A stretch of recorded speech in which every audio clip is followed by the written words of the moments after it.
is up, y'all? Welcome to another video.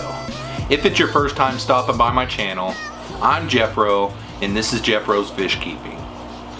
As you can see in the opening intro video, I've got a lot of fire red cherry shrimp. And today I'm working in the fish room to start them a new tank so I can take out some of my really high grade shrimp out of my 55-gallon breeder and move them into their own tank in the new fish room. And that's what I'm doing today. Thanks for coming along, and hopefully you guys enjoy. Alright guys, the first step is to go ahead and get my filter set up. And the first two shrimp tanks that I set up, I tried a new filter I had never tried before. I did a matin filter, but for the both of them, to get them shipped to my door was like well over $40. So what I did was I ordered this foam online in like a 12 by 14 square, and it is a little open. I don't know if you guys can make that out, but I think with it being compressed, I think it's going to be okay. I'm going to go ahead and try it anyhow. Make sure and do your research before you order it, because if you get too open of a foam, your shrimplets can get inside it.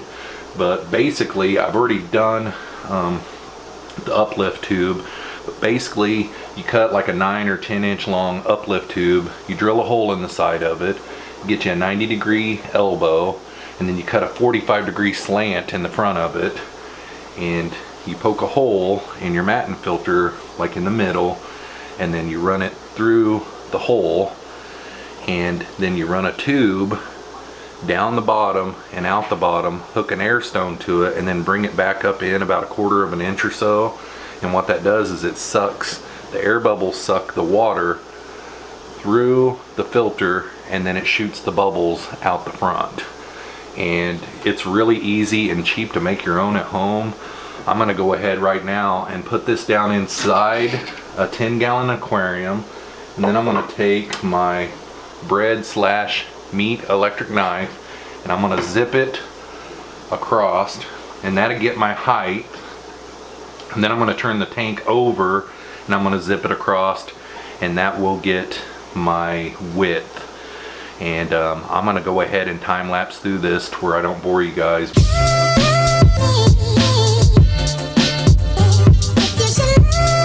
Alright, as you can see, it is a perfect fit.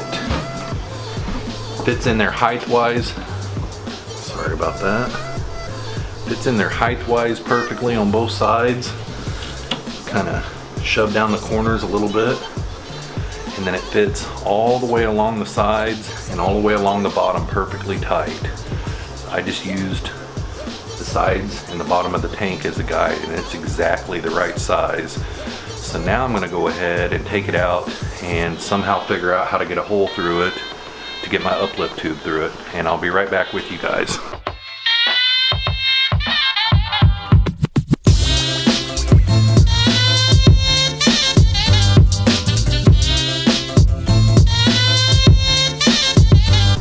Alright guys, went ahead and didn't have to use a knife or anything. All I did is come in the back and press that up against the foam about where I wanted it at, and start rocking it back and forth, and it cut all the way through it. Now you could go back in there with a knife and clean it up really good if you wanted to, but I wanted it to be a really tight fit, and that is what it is. Fits right up against the foam, and it doesn't go all the way to the bottom either.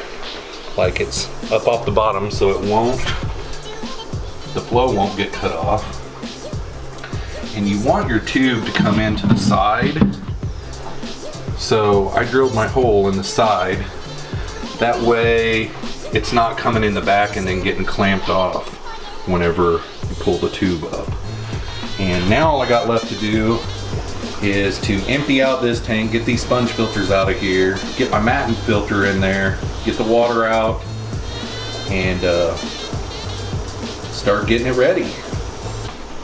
When you guys are checking out substrate, determine what kind of shrimp you have. I'm using blue ball stratum today, but for the neocaridina cherry shrimp that I'm putting in this tank, it's not a must. Some people would argue that it's not really good for cherry shrimp, but I've been using it in other tanks and it's fine. But it is what's called a buffered substrate, and it's not really needed for your Neocaridina.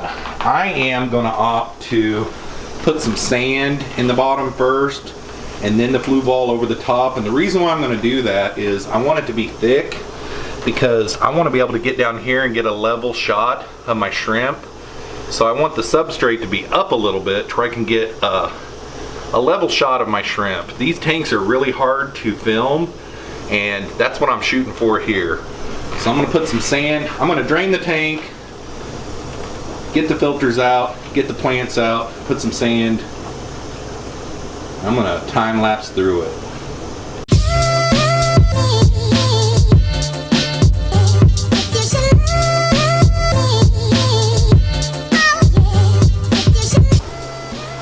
Alright, now that we got all that done, it is time to put water in the tank. And what you do is you save the bag that you had your substrate in, and you put it down in the water, and that's how you feel it, or excuse me, that is how you fill it. And I'm gonna go ahead and fill this tank up, and after it fills up, I will check back in with you guys, and because it's going to be kind of dirty for a while. Let me get another clamp here, so you're not going to be able to see much. And yep.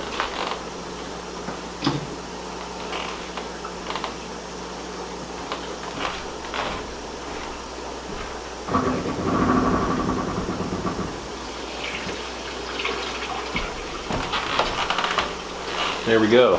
You guys can see that. When you use your bag, it will spray straight onto the bag and not spread your substrate everywhere, technically. So after we got it full and it's cleared up, I'll check back in with you guys and we'll start putting other stuff in the tank. If I was to do this again, I'd probably make my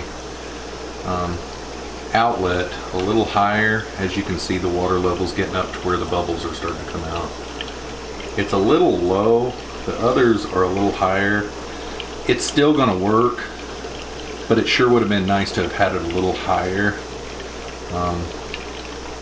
That way when the water level gets down, I don't know. If I had it to do over again, I'd make it another inch higher than what it is right now, but it's going to work. Starting to come together. Boy, that water sure is dirty.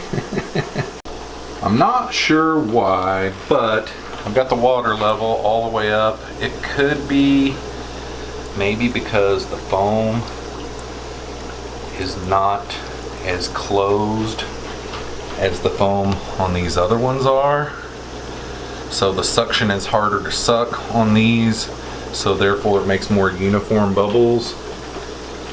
But mine is flowing like this, which the flow rate is great. It's gonna work, but it doesn't have as many bubbles as these. Now I can turn these down, but I've got this one turned all the way up, and it's not as uniform and as small of bubbles. Now I did just only turn it on like 5 minutes ago, but so far it's not as perfect.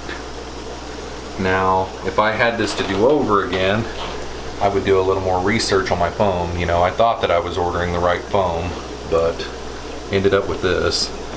But if I was going to do my research, I would look for the proper foam, and my uplift tube, maybe that's part of it. Maybe it needs to be closer to the surface to bubble like this. Maybe that's another reason.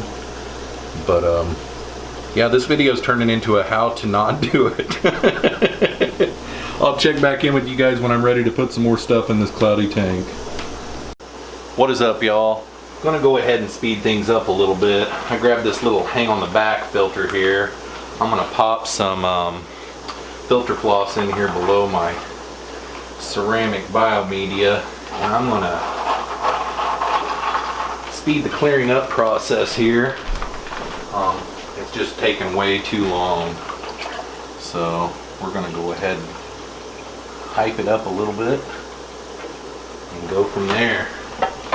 I'm gonna go ahead and time lapse you guys on it.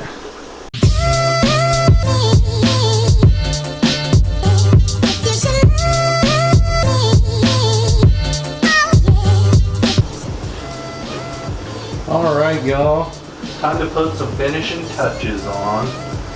Got a narrow leaf Java fern and a standard Java fern that I've glued to some lava rocks. And it is time to just go ahead and place those in place in the back so they can maybe grow up the back of the filter or something. Got them glued to the back of the rocks. And then I got a piece, really nice piece of some washer tang. And I'm going to just put this over here on the side, kind of like that. And let it go there. And I got a piece of wood that I'm going to put in there. And I got some of these little mineral balls that I'm just going to place every so often throughout my other tanks too. And I got some Indian almond leaves. Put one.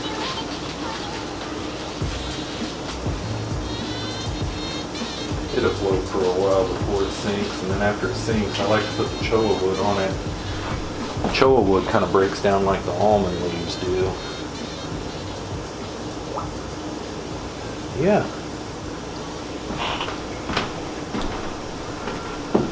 Pretty much done. Still foggy. I went ahead and took the hang on the back filter off, and yeah, it's still foggy. I think it'll be a good start. I'll let this thing cycle for about 3 or 4 weeks, and now that leaf's in the way, but still not bubbling like the others are.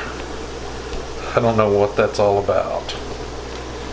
But as you can see, this leaf is all the way at the front of the tank, so got good flow. It is just what it is. Hello everyone. So I may check back in one more time after the tank is cleared up so you guys can really see all the way to the back. Right now it's really foggy. Alright y'all, I think that's the clearest I'm going to get it tonight. That substrate has just got it so hazy in there that I've ran the hang on the back filter on there with filter floss in it for probably 3 or 4 hours now, and just not going to get it. I think the tank turned out good though. My lava rock in the back with my plants, which it's not really focusing the best in the world because of all the haze, but the washer tang looks amazing. I just glued it to a lava rock as well. And I forgot I had some alder cones, and I put those in there too. I probably put a dozen of those in there. And all of these things, the mineral balls and the alder cones and the leaves and the cholla wood, you know, they're not really completely necessary. I wanted to do this project to show you guys you could slap a tank together with stuff that you had laying around, and everything in this tank right here except for the subwasser tang and the matin filter that I made, I had on hand. I had the flue ball stratum left over, I had the sand left over, I had the cholla wood left over. All the lava rocks have been cycling in a filter for probably 8 months. I had all the mineral balls, I had all the alder cones, and I had the almond leaves. And you know, I ended up spending about $10 on the supplies for the matin filter versus $25 what I paid for the others. So all in all, I set this tank up for really cheap. I think it's going to be a good home for my cherry shrimp, and I'm going to let it cycle for a good 3 or 4 weeks and then put them in and see how it goes. So what'd you guys think? A lot of the things that I used in that tank aren't really necessarily needed, but it was things that I had laying around, and I really wanted to go with a black background to try to enhance the red in the shrimp. And I also wanted to be able to really control the breeding. If I want to cull some out, I can cull some out, and this is a way for me to really pick out some of the really good ones and keep them secluded in their own little tank and control the breeding. If it's your first time stopping by my channel, make for sure and hit the subscribe button. And while you're at it, don't forget to hit the bell notification so you'll get a notification every time I upload a video. Right now I'm uploading every Monday and Thursday, and I'm also live streaming every Saturday night at 8 p.m. Thanks for coming along. Hopefully you guys enjoyed this video, and we'll catch you on the next one. Peace out, y'all.